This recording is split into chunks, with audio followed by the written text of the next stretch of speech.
చరణ్ ఏంటి ఏదో టెన్షన్లో ఉన్నాడు? ఏమైంది? రేపు కాంపిటీషన్ కదా, నర్వస్ ఫీల్ అవుతున్నట్టున్నాడు. నా లిరిక్స్తో తనని ఆ మూడ్ నుంచి బయటికి తీసుకొస్తాను. చరణ్ చరణ్ ఏంటి అలా ఉన్నావు? రేపు కాంపిటీషన్ కదా, చిన్న టెన్షన్లో ఉన్నాను. ఎందుకు దానికి టెన్షన్? ఇదిగో నేను కొత్త లిరిక్స్ రాశాను, దాన్ని ఒక్కసారి విన్నావనుకో నీ టెన్షన్ మొత్తం రిలీఫ్ అయిపోతుంది. చూడు, నా మైండ్ అసలే పనిచేయడం లేదు. దయచేసి నువ్వు నన్ను విసిగించుకో. వెళ్ళిక్కడి నుంచి.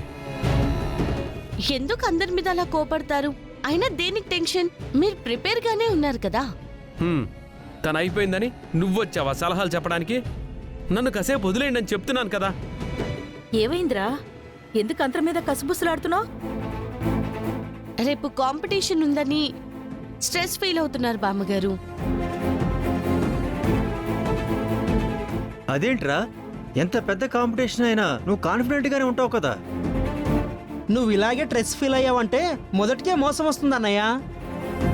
నువ్వు అనుకున్న పర్ఫార్మెన్స్ కూడా ఇవ్వలేకపోతావురా. తెలుసు, కానీ తెలియకుండానే స్ట్రెస్ జనరేట్ అయిపోతుంది. ఏం చేయాలో తెలియట్లేదు.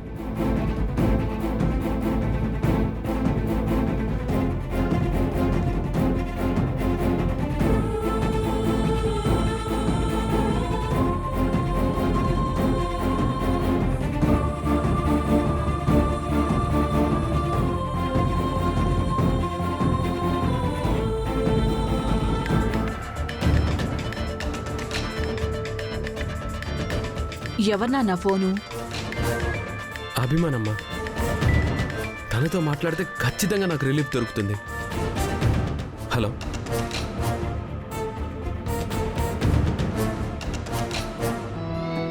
హలో. హాయ్ అండి. రేపే కదా కాంపిటీషన్? అవునండి. ఏంటి మీ వాయిస్ వింటుంటే మీరేదో స్ట్రెస్ లో ఉన్నట్టు అనిపిస్తుంది. మీరెలా కనిపెట్టారు? వాయిస్ లో బేస్ తెలిసిపోతుందండి. అయినా ఎందుకు స్ట్రెస్ ఫీల్ అవ్వడం? నేను పంపించిన పాటలు బాగున్నాయన్నారు, కాన్ఫిడెంట్ గా ఉన్నాయని చెప్పారు కదా. లేదండి, మీ పాటలకు పేరు పెట్టడానికి లేదు. కాన్ఫిడెంట్ గానే ఉన్నాను, కానీ ఎందుకో తెలియట్లేదు. అయితే మీకు స్ట్రెస్ పోవడానికి నేను ఒక సలహా చెప్తాను, పాటిస్తారా? మీరేం చెప్పినా పాటిస్తానండి. ఏంటో చెప్పండి. అయితే ఒక పని చేయండి. ఏంటి? మీలో ఉన్న భయాలు, స్ట్రెస్లు ఏవేవి మీలో ఉన్నాయో బెలూన్ తీసుకొని వాటి మీద రాయండి. వాటి నిండా గాలి నింపి ఒక్కొక్కటి సూదితో వాటిని పేల్చేయండి. సరేనండి.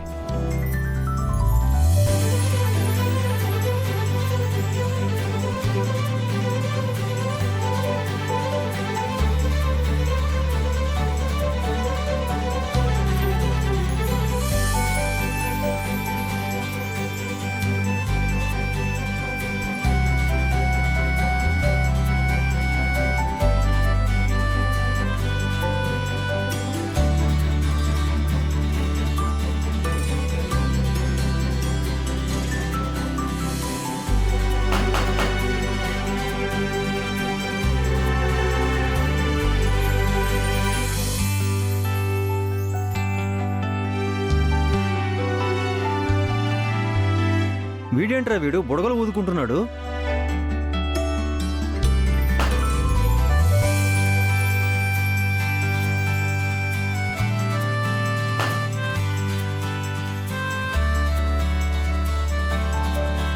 ఇప్పుడు చెప్పండి, ఎలా ఉంది? స్ట్రెస్ నుంచి రిలీఫ్ పొందినట్టుందండి. మీరెప్పుడు ఫోన్లో కాదండి, ఎప్పుడు నా పక్కనుంటే బాగుంటుంది అనిపిస్తుంది. అయ్యో భలే వారే. ఇది స్ట్రెస్ ఫీల్ అయినప్పుడు నేను ఫాలో అయ్యే చిన్న ట్రిక్ అండి. అదే మీకు చెప్పాను. ఈ మాత్రానికి మరీ నన్ను ఆకాశానికి ఎత్తేస్తున్నారు. కాన్ఫిడెంట్ గా ఉండండి. రేపు ఖచ్చితంగా మీరే విన్ అవుతారు. ఓకేనా? ఓకే, బాయ్ అండి. బాయ్.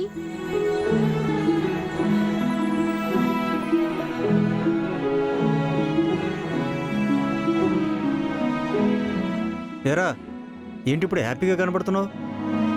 అవును నాన్న, నా అభిమాని ఒక చిన్న ట్రిక్ చెప్పింది. నాలో ఉన్న స్ట్రెస్ మొత్తం పోయింది.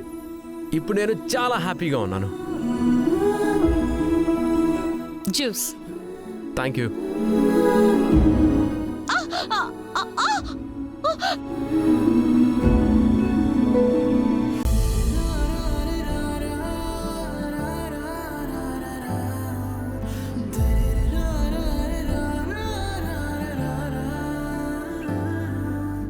పొద్దున ఊడ్చేటప్పుడు సరిగ్గా ఊడవాలి కదా.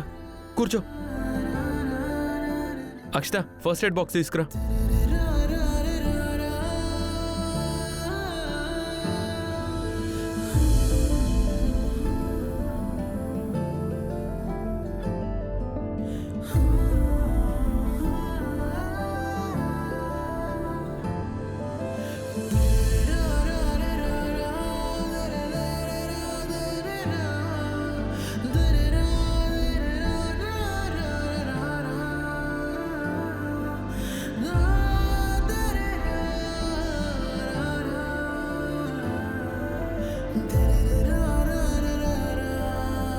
చూడెంత బ్లడ్ పోయిందో.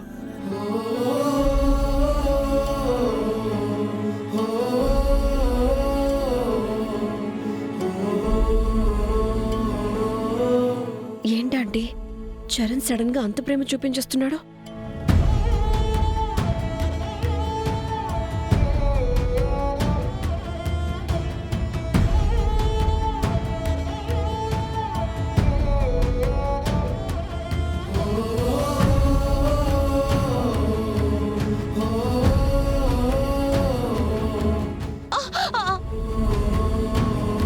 చాలా థ్యాంక్స్.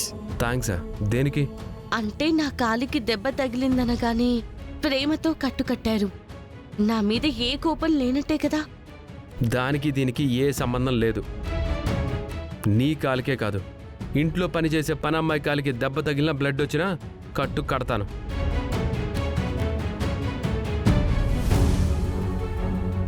అర్థమైందిగా? నువ్వు ఎక్కువ ఊహించుకోకు.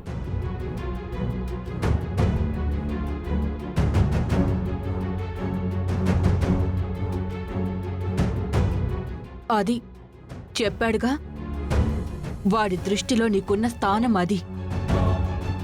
ఎక్కువగా ఊహించుకోకు.